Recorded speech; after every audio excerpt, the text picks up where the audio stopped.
There were times when I used to shower minimum 5 to 7 times a day. Now it's come down to maybe 2 definitely, sometimes 3. 2 is a must for you. More is good. Have you noticed that when you have a shower, when you let water go over you, you're not just cleaning the physical self, that is, you're not just cleaning the skin, something else also gets cleaned.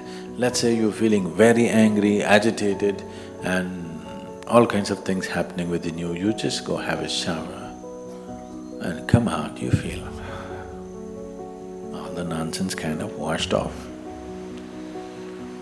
So, a shower is not just about cleaning the skin of your body, you can cleanse the aura to some extent because what you call as body is a manifestation or a play of 5 elements.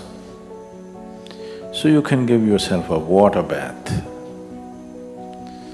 You can similarly give yourself a wind bath. You must see this.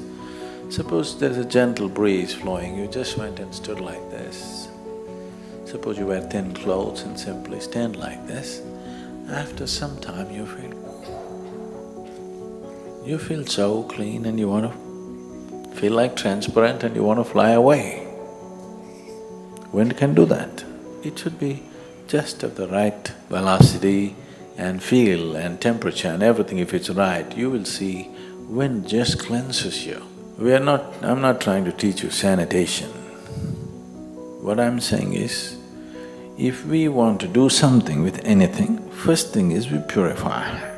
If you want to take anything to a higher possibility, first thing is to purify. Without purification, you cannot do anything better than the way it is right now. So, purifying your body and your mind. For this we've taught you many methods, practices, food, this, that, so many aspects to keep your body and mind clean. Aura is a manifestation, it's not a presence by itself. If you're improving your system, what you manifested yesterday or what you manifested 10 years ago may be still hanging around you and not allowing you to become what you want to be.